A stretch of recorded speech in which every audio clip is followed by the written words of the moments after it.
Alors, le thème de cette rencontre, des rencontres en ligne, alors j'espère tout à l'heure pouvoir faire un distinguo entre satsang, les rencontres en ligne, les présentiels, méditation silence. Et c'est pour moi directement relié à cette présentation, euh, à cette, on va dire, nouveauté dans la manière de présenter la non-dualité qui est présentée de nos jours comme non radicale. Alors ça, c'est quand même une tendance vraiment nouvelle.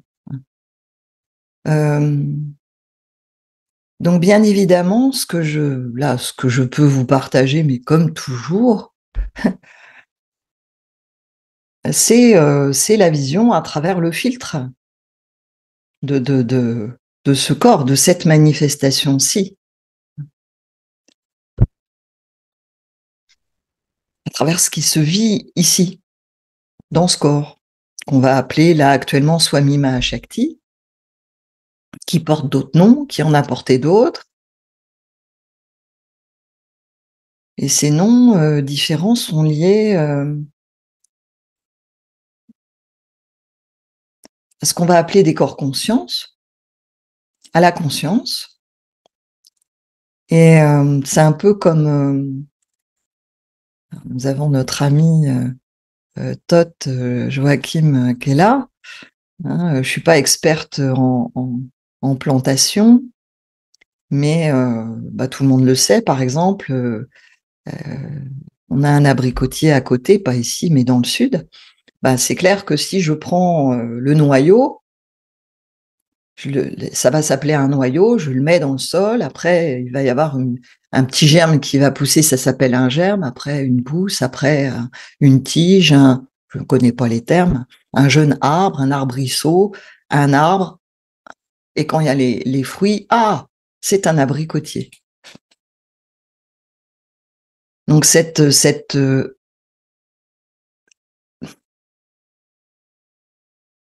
disponibilité à la pleine manifestation de la forme va porter des noms différents quand c'est le stade du noyau ou quand c'est vraiment, il y a les fruits. Si on n'y connaît rien, avant on savait même pas que c'était un abricotier, on le voit lorsqu'il y a les fruits qui apparaissent, que c'est un abricotier. Eh bien, c'est pareil pour nous, hein, parce qu'il y en a qui ont des noms, qu'on va dire être des noms d'initiation, mais qui sont les noms déjà portés dans cette forme-là, mais pas portés par quelqu'un, par la vie. Alors, je vais revenir au sujet de ce jour, la non-dualité dite radicale.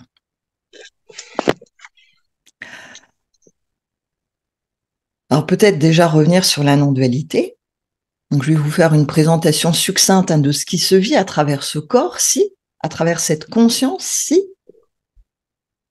Et c'est pour ça que je vous ai parlé de l'arbre, c'est-à-dire que chaque vision au niveau du noyau, au niveau du germe, au niveau de la tige, au niveau de l'arbrisseau, de l'arbre, de l'abricotier, est juste.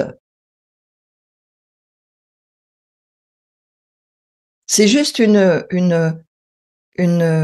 la vision et ce qui peut être partagé dans cette conscience-là différente pour chaque être qui va, par exemple, témoigner de la non-dualité, est juste dans sa vision, dans sa conscience.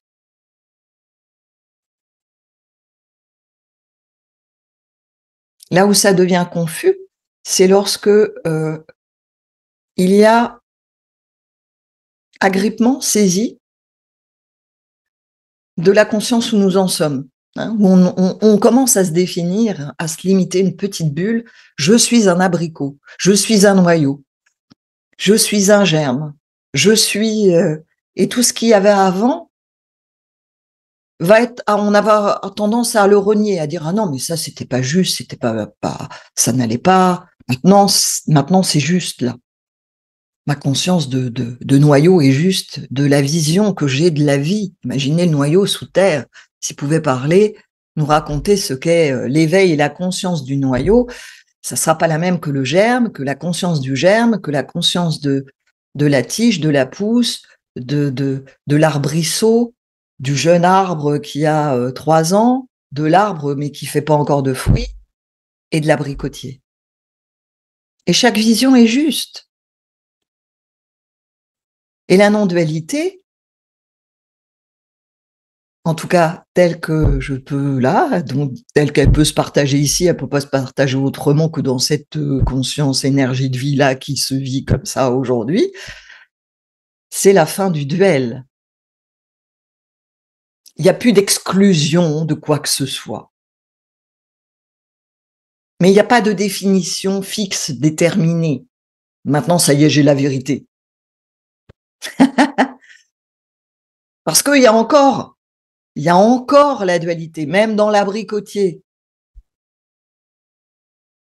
Cette forme-là, tant qu'il y a une forme, la dualité est toujours là. Mais au-delà de la forme, on va dire, personnelle, nous sommes une personne.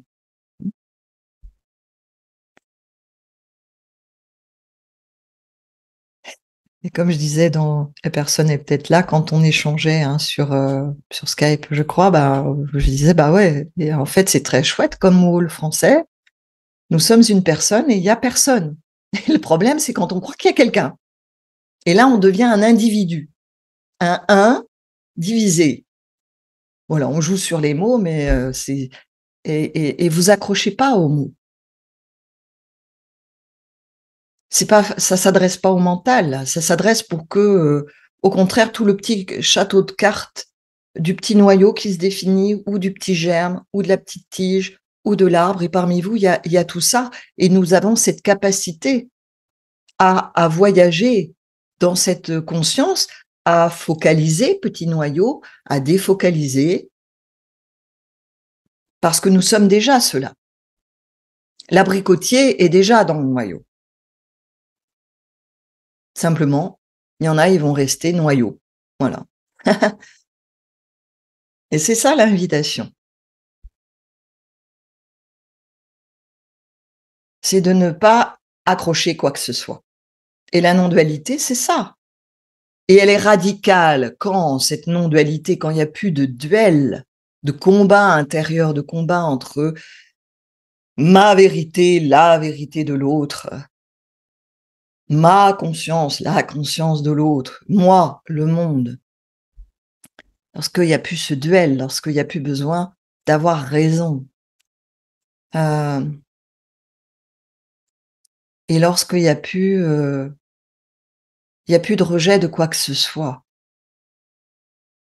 Mais en même temps, il n'y a pas accroche, limitation à se définir dans un stade, pour utiliser des mots qui veulent absolument rien dire, puisque c'est déjà cela. C'est-à-dire, il n'y a pas la croissance apparente du noyau, du germe. C'est pas ça, c'est déjà là. On va dire, pour reprendre mon image, vous êtes tous des abricotiers. Mais en même temps, vous êtes tous encore des noyaux, et encore un germe, et encore, parce qu'on a cette capacité, la conscience. Quand je dis nous, c'est toute la difficulté. Tant qu'il y a quelqu'un, dans cette personne, qu'il y a quelqu'un qui se croit être quelqu'un, un individu, dès que je dis nous ou je, ça va résonner là où en est votre conscience. Voilà. Et l'invitation, on reviendra sur satsang, en tout cas, la non-dualité, c'est la fin du règne du mental. Mais c'est aussi, du coup, la fin du règne de la conscience. C'est cette représentation, pour ceux qui sont venus, j'ai prévu de la mettre peut-être derrière à un moment, mais là, elle n'est pas là. La représentation de Kali, qui a un pied posé sur Shiva, qui représente la conscience. Et avant, on a Shiva, on l'avait vu ensemble, dansant. Et la tentation, lorsque la conscience, et c'est une étape de l'évolution du petit noyau jusqu'à l'abricotier, ça fait partie du processus. On peut dire de devenir un shivaïte. Et après, dans le processus, on va devenir, si on utilise des termes hindous, un shakta. Mais il y a toujours la scission. Croyance en la scission que c'est pas déjà, que l'union, elle n'est pas déjà là. Et à un moment, il y a l'union, hein, de ce qu'on va dire Shiva Shakti, conscience énergie, c'est la réalisation de la non-dualité. Et c'est toujours radical lorsque vraiment il y a la non-dualité, c'est radical. Mais ça n'exclut rien. Donc tant qu'il y a encore une exclusion, un rejet, un ça c'est pas ça,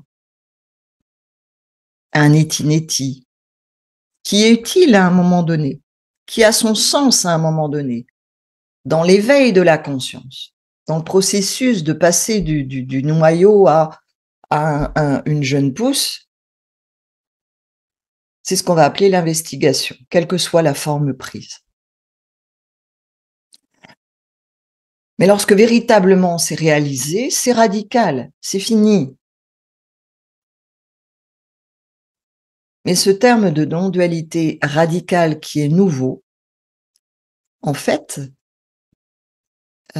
et j'ai voulu créer cette rencontre parce que j'ai reçu pas ces dernières semaines, on peut dire depuis 1 an ou 2, beaucoup d'échanges, de messages où on m'a envoyé des liens à gogo de plein de nouvelles personnes qui partagent sur la non-dualité. J'avais déjà fait, me semble-t-il, 1 ou 2 vidéos là-dessus sur la non-dualité radicale et le néo-advaita. C'est nouveau tout ça. Mais ce qui est, n'est pas une tendance. Ça va être nouveau dans la présentation, dans la forme. Mais ce que je perçois à partir de cette conscience, hein, c'est qu'il y a dans cette présentation de liens qu'on m'envoie, je vais pas tout regarder,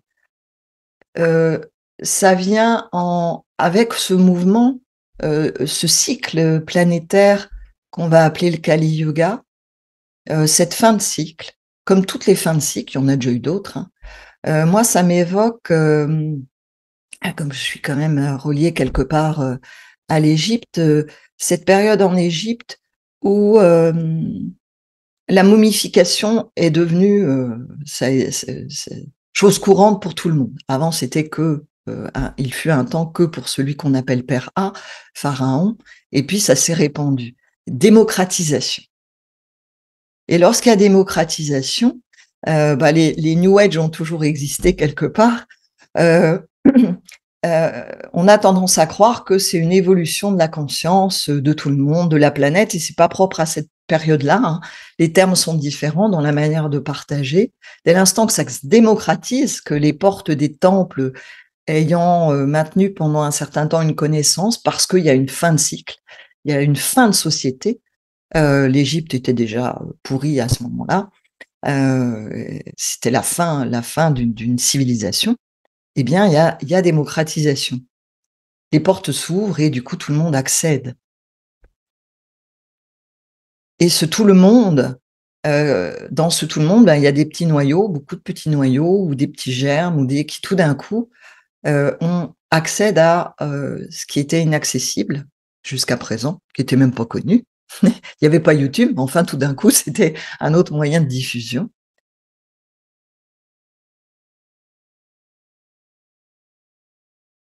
Et c'est reformulé autrement. Et inévitablement, il y a perte, il y a banalisation et perte de ce qu'on va appeler la connaissance. Et la connaissance n'est pas le savoir, puisque justement la connaissance est transformée en savoir par le mental, par des petits noyaux encore identifiés. Et il y a rejet. Il y a rejet des temples à chaque fois, il y a rejet des prêtres ou des prêtresses, il y a rejet des maîtres, et cette non-dualité dite radicale, qui se présente radicale, est dans une mouvance ni Dieu ni maître. Puisque c'est en moi, puisque l'information maintenant est partout diffusée, il n'y a pas longtemps encore, ça pouvait être accessible et encore pour des êtres qui vraiment étaient en vrai questionnement. n'en pouvaient vraiment plus, c'est-à-dire étaient prêts à prendre leur bagage, à aller en Inde, à aller au Tibet, à voyager, à rencontrer toutes les difficultés d'un vrai pèlerinage, et se retrouvaient face à des instructeurs. Je pense à Nisargadatta Maharaj, j'ai eu des témoignages fantastiques où les êtres arrivaient, ils vous foutaient dehors. Ou alors vous arriviez devant les portes de l'ashram et les portes étaient fermées. Qu'est-ce que vous faisiez? Vous restiez ou vous partiez?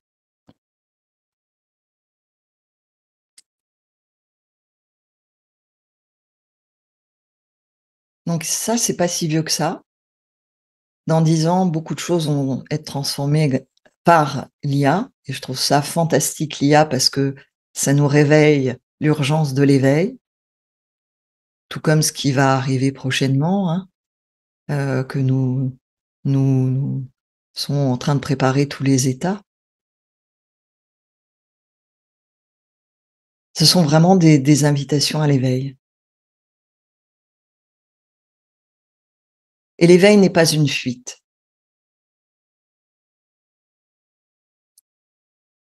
Et lorsque, le petit noyau s'accorde pas le temps de mûrissement, c'est-à-dire où à un moment, en fait, il y a rejet du chemin.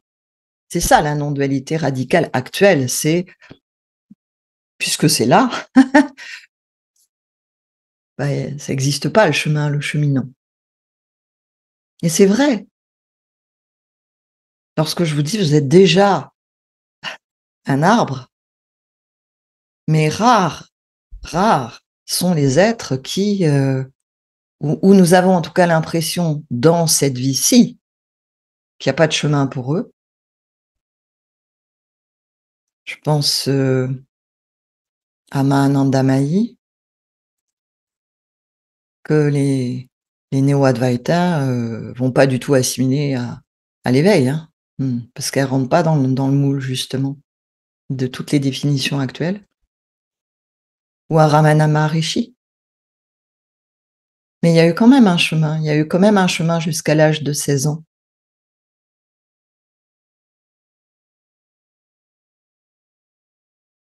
La vie est le gourou.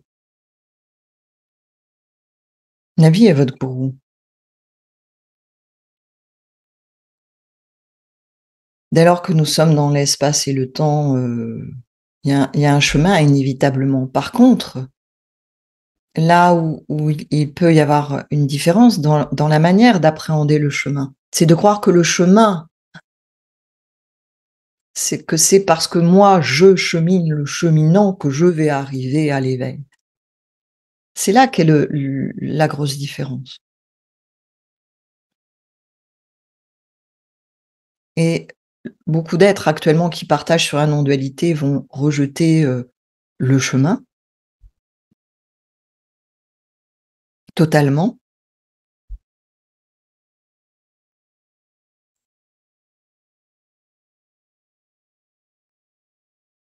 Et c'est la raison pour laquelle, ben, certains êtres vont passer 10 ans, 20 ans en satsang et toujours avec les mêmes questionnements. Parce qu'effectivement, il est possible à un moment donné, lors d'un satsang, d'une rencontre, qu'il y ait une dessaisie, une non-saisie. C'est radical en l'instant.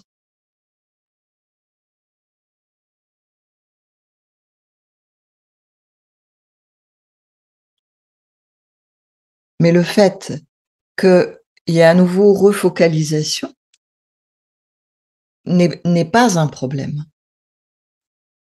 Qu'il y ait à nouveau identification, ce n'est pas un problème.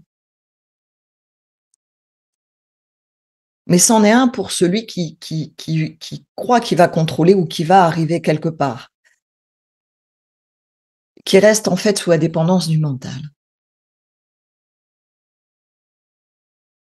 Donc ce que je veux vous partager pour répondre à des mails, il y a des personnes présentes qui m'avaient adressé des mails, on a déjà échangé, c'est que cette, manifestation du néo-advaita, je crois que c'est Francis Lucille, hein, qui a donné ce terme de néo-advaita. Je ne sais pas ce qu'il met derrière.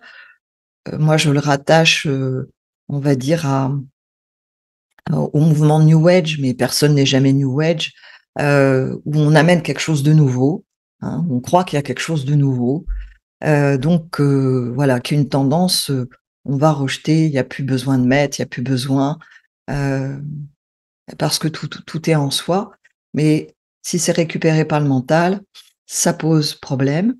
Dès lors qu'on rejette du coup la connaissance, le processus qui va quand même exister, heu, comme, on peut même si dans le noyau, il y a déjà l'abricotier, et ben, tout le monde va être d'accord que dans ce plan-ci, dans cette manifestation-ci, bah, va quand même falloir qu'il y ait le déploiement de tout son de ce qu'il est véritablement, de ce que la vie vient se manifester.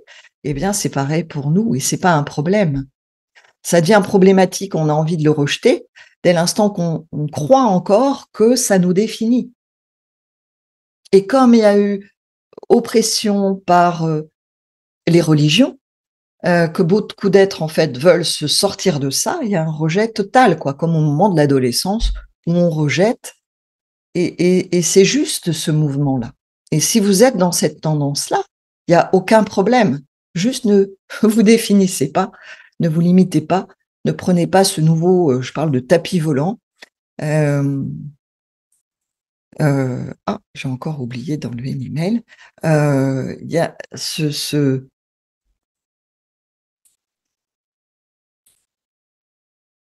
ne vous asseyez sur aucun tapis volant, sur aucun support, sur aucune définition définitive de la conscience, et de vous-même.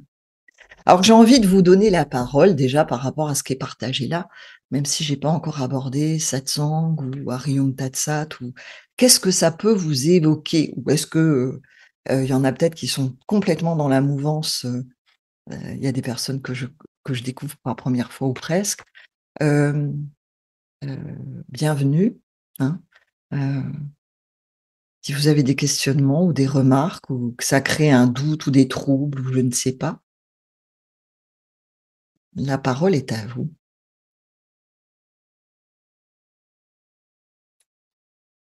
Alors vous allumez votre micro, hein, ou si vous voulez des précisions ou si c'est pas clair ou si vous voyez pas l'intérêt, je vous écoute.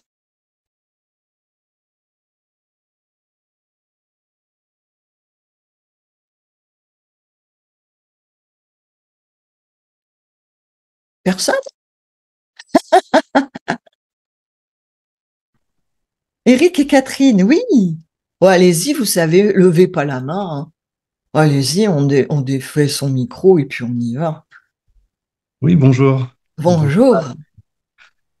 Bonjour. Je suis pas très sûr de comprendre ce que tu veux dire. Déjà, je suis pas sûr de comprendre quand tu parles de non-dualité radicale. Mmh. Est-ce que tu veux dire que ton enseignement est de la non-dualité radicale ou est-ce que tu dis que le néo-advaita est de la non-dualité radicale? Ni l'un ni l'autre, ni l'un ni D'accord. l'autre, parce que En ça fait, va c'est pas très dépendre clair.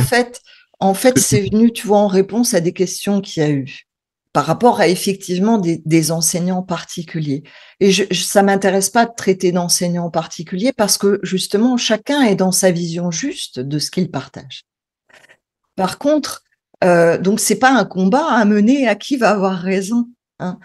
Heu l'enseignement que je partage, il n'est pas radical. Ça va dépendre, de justement de ce qui va être partagé.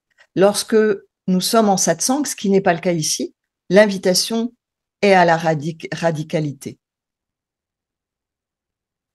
Hem, mais en dehors de ce temps-là, Hariom Tatsat, c'est radical. OK.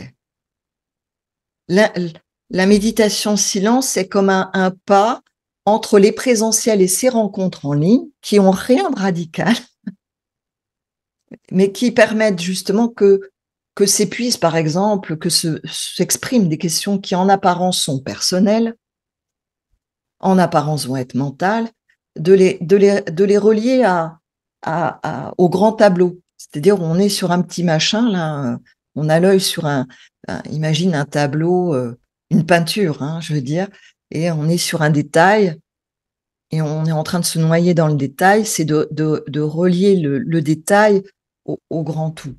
Voilà. Donc, de plus se focaliser sur tout petit et de se réouvrir sur il y a tout un tableau. Voilà. Le Néo-Advaita va pas forcément être radical. La radicalité, il y a plus de mental. Il y a plus de croyance. Il y a toujours un mental, hein. Je vais reformuler. Il y a toujours un mental. Il y aura toujours un mental tant qu'il y a un corps. Nous en avons tous besoin. Il est des états, de certains samadhis, et ça, je parle aussi en l'ayant expérimenté, où il n'y a plus du tout de mental, ni même de sens à quoi que ce soit. C'est-à-dire que là, même pour nourrir le corps, faut ou tu vas te nourrir machinalement et ça ne veut rien dire. C'est-à-dire qu'il y aura, il y a même pas de notion de nourrir un corps ou de l'arrêter ou ça n'a plus aucun sens. C'est-à-dire que ces états-là, s'ils perduraient, ces samadhis-là ne sont pas propices à l'échange et à la manifestation et à la vie. Ce sont des états. Mais l'être qui, et ça m'est arrivé jeune, va expérimenter cela, va croire, en tout cas, moi, en ma petite conscience de petit germe à l'époque, que c'est ça qu'il faut maintenir. C'est ça. Parce que là, tout d'un coup, il y a accès à une toute autre vie, toute autre chose, et où il y a plus souffrance. Donc, le Néo-Advaita, je peux pas rentrer dedans par rapport à la radicalité. Je pense qu'il y a certains êtres qui vont partager dans cette voie-là et qui seront radicaux ou non radicaux. En général, ils se présentent comme étant une non-dualité radicale qui va s'exprimer par ni Dieu ni maître. Tout est là, il n'y a pas de chemin non plus. Donc c'est là, donc allons-y. Voilà, c'est là. OK. Et il est effectivement possible que cela soit réalisé par la personne avec laquelle il y a échange.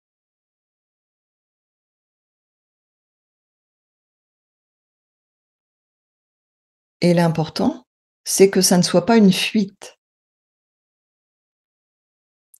Parce qu'il est possible d'avoir un éveil, on va dire, de réaliser un éveil dans un corps conscience. C'est-à-dire que tout d'un coup, imaginez, là, le petit noyau, il devient d'un seul coup un abricotier. Et il va se définir en tant qu'abricotier.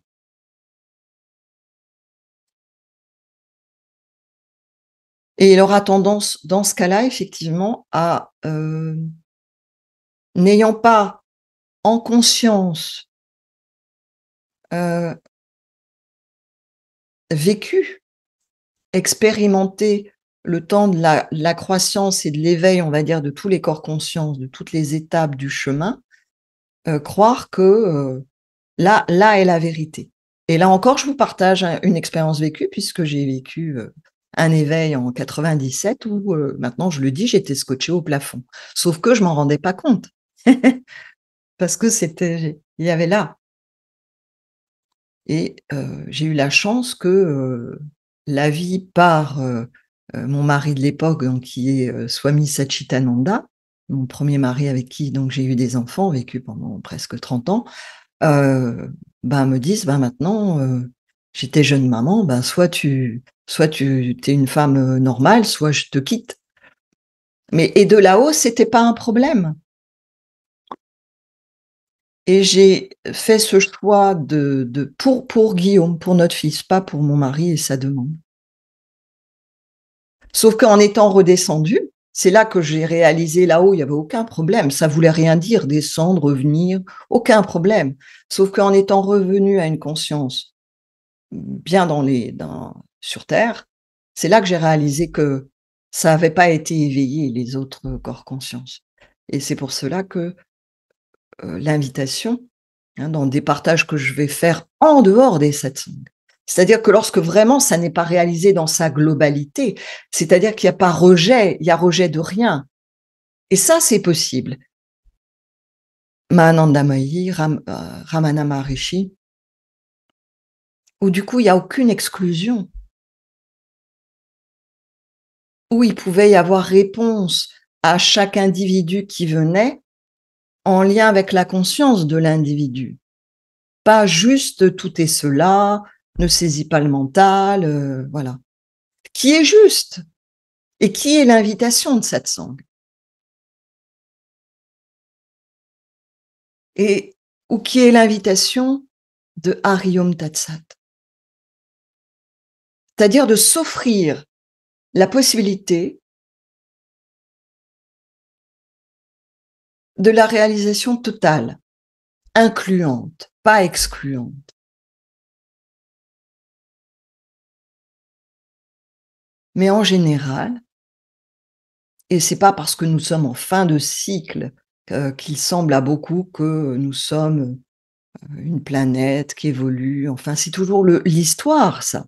Dès lors qu'on parle d'évolution, on est dans l'histoire de quelqu'un. On est dans une histoire mentale. Ce qui est n'est pas lié à l'évolution, n'est pas lié à la forme qui va être donnée selon la période ou selon celui qui partage, l'instructeur, le maître, le gourou, l'ami sur le chemin, vous l'appelez comme vous voulez. C'est indépendant de la forme. Par contre, sur le fond, lorsque c'est véritablement la non-dualité radicale qui inclut tout, c'est toujours pareil. Mais lorsque l'éveil est sur je vais dire, un certain corps conscience, donc qui est tout ça, la connaissance, nous sommes dans une période où la connaissance est totalement rejetée.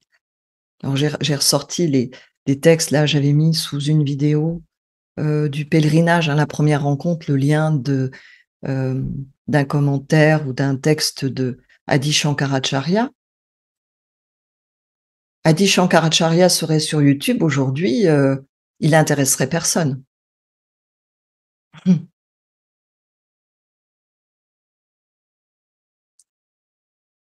Parce qu'il est vraiment question de connaissance. Mais pas que la connaissance ultime. La connaissance ultime, il n'y a plus que connaissance. Et du coup, elle inclut tout. Donc, il y a capacité à être avec l'être là où il en est.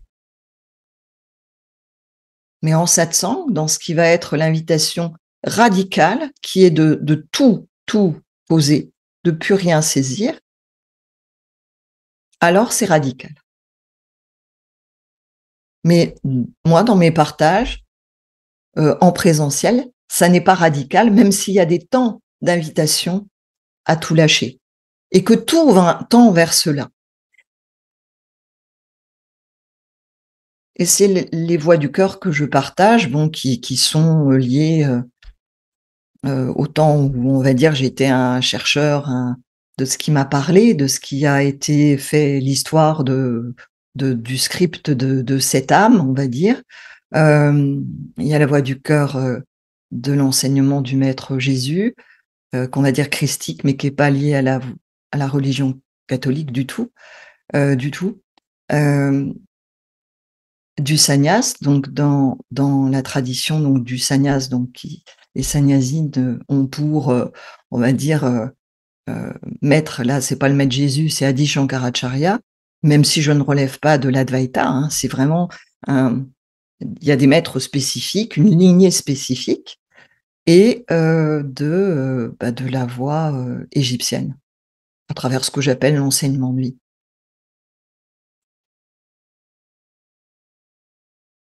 Et dans chacune de ces voies du cœur, donc qui sont un chemin, qui sont le temps de passer du noyau à l'abricotier, pour regarder cet exemple de début, de partage. C'est l'investigation. Et quelle que soit la forme de l'investigation, c'est de voir pourquoi, si il y a eu à un moment donné, réalisation de ce qui est, pourquoi j'ai cette impression de va-et-vient ou de revenir? Quelles sont ces tâches, ces croyances, de sorte que ça puisse être, qu'il y ait plus de saisie. Voilà. Donc il y a les 2. L'invitation est les 2. Voilà. Je sais pas si j'ai répondu à ta question, Eric, ou à votre question. Je sais pas si on se vous.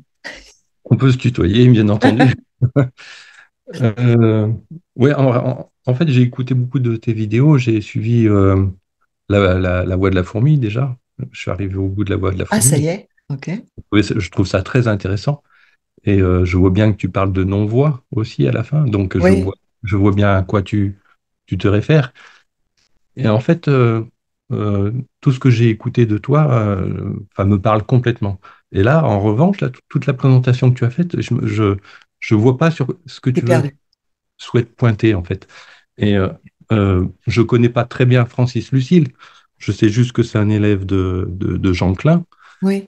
Euh, euh, mais il y a des éveils qui sont radicaux et qui sont pas inscrits dans une voie. J'ai l'impression que tu veux pointer le fait que l'éveil ne peut être que dans une voie, ou je me trompe quand tu donnes C'est l'exemple que des temps. l'éveil radical, il y a toujours un chemin, il y a toujours eu une voie avant, qui Oui, mais qui qui est pas forcément la voie dite spirituelle ou la voie de la non-dualité, c'est que toute la vie est un gourou et d'accord, amené à ça. C'est-à-dire que même si l'être, il s'éveille à 16 ans, lui a fait de sa vie de 0 à 16 ans, je pense à Ramana Maharishi, en fait, sa voie d'éveil. Il y avait une aspiration, il y avait quelque chose, il y avait un questionnement, ou ça peut être juste à un moment donné où il y a eu un euh, total abandon, total surrender. Mais il y a toujours eu une voie dans la manifestation. Mais c'est pas la voie qui permet de révéler, c'est pas le cheminant, le je qui chemine sur la voie, qui va quelque part, mais la croissance, l'expansion fait partie du mouvement même de la vie, qui est expansion et rétraction, résorption. On le vit chaque jour, à chaque inspiration, à chaque expiration, et c'est on ne peut plus naturel. Là où ça coince, c'est quand c'est saisi en croyant que le petit noyau dur qu'on va appeler le «je» est au cœur, de tout. Et l'être qui arrive à tout lâcher complètement, on peut dire que c'est la non-dualité radicale.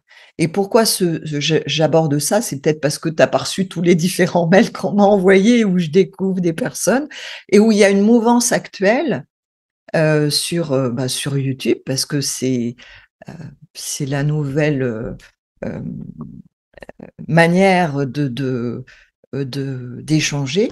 C'est-à-dire où certains, et beaucoup, partagent, dans un rejet, des voix, des maîtres, des instructeurs, de la connaissance. Voilà. Et je comprends que cette vision-là puisse exister. Simplement, c'est une, voilà, c'est une étape. Et juste pour rappeler que la non-dualité véritablement radicale, ou tout, ça inclut tout, ça ne rejette rien. Et dès l'instant qu'il y a encore un rejet en nous, une réaction, hein, et ça, je pense à des personnes qui m'ont écrit, qui sont là, c'est-à-dire une réaction face à quelqu'un qui va partager dans sa conscience et dans sa vision, l'invitation, c'est d'aller voir qu'est-ce que ça réveille là en moi, où sont mes accroches, où sont mes réactions à moi.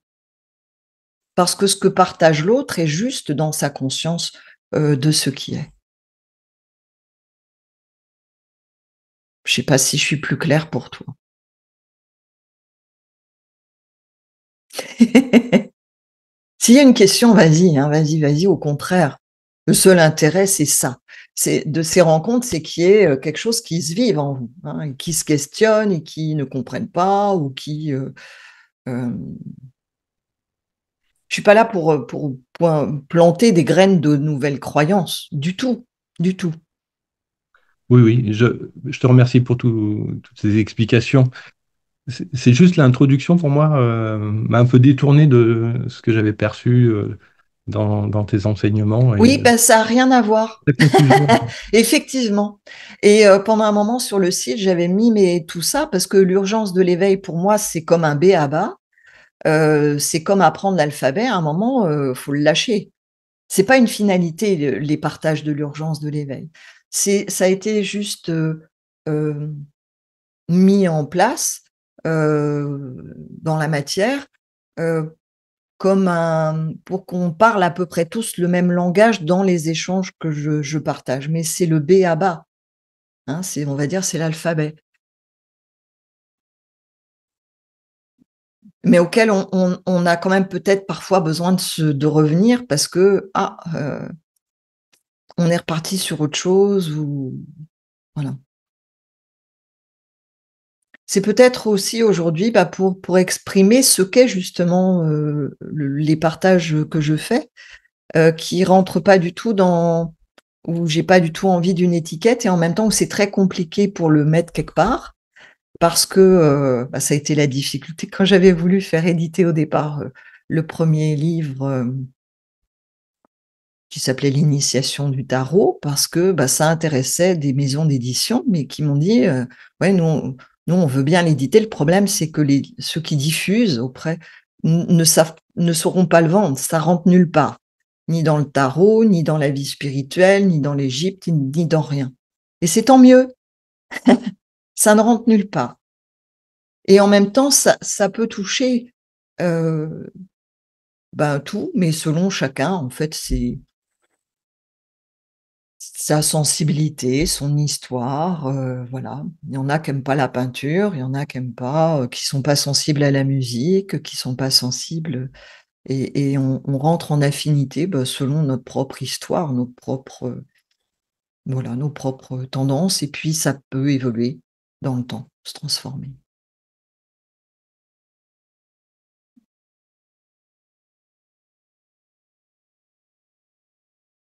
Mais il y a toujours une invitation, ne serait-ce que par le Hari Om Tat Sat ou par le temps de silence,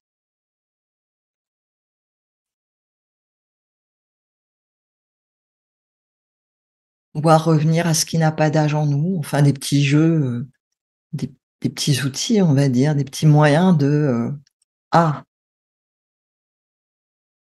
il est possible de se déscotcher, de ne plus croire à être quelqu'un, à être celui qui est, l'auteur du script, ni même à être celui qui se croit être l'acteur».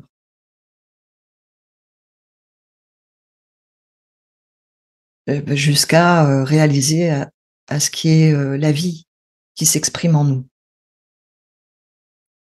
Et pourquoi aussi j'ai souhaité, cette rencontre, c'est parce que justement dans la mouvance actuelle de, ni Dieu ni maître,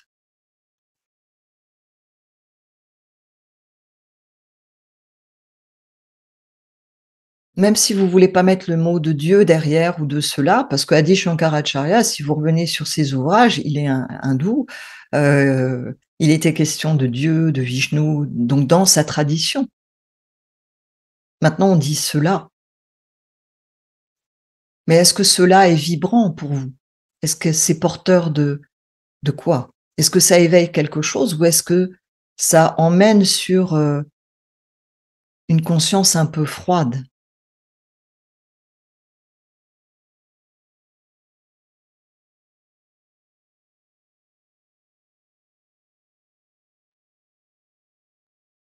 Parce que le cheminant, quel qu'il soit, hem, même l'être qui va tout d'un coup, réaliser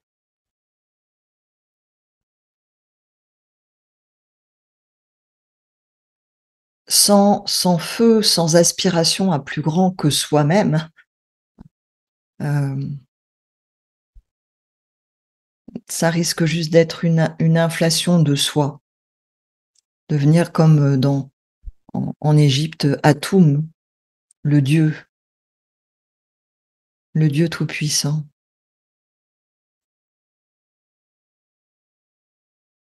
Mais c'est des expériences, voilà.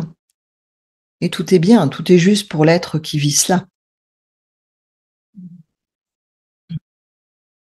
Et l'enseignement de vie a cette particularité d'être comme un décodeur des nadis cosmiques qui se manifestent à travers, sous cette forme-là, mais sous tous les milliards de formes, cette connaissance de la conscience et de l'énergie,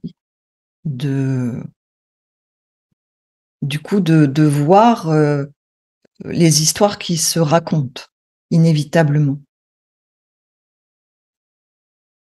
sans plus en faire une affaire personnelle.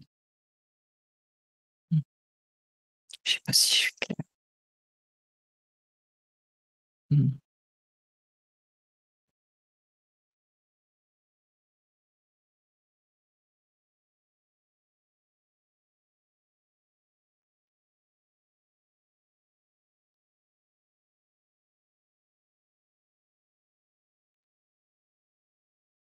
Est-ce qu'il y a des questionnements, des remarques, des je suis pas d'accord, allez-y.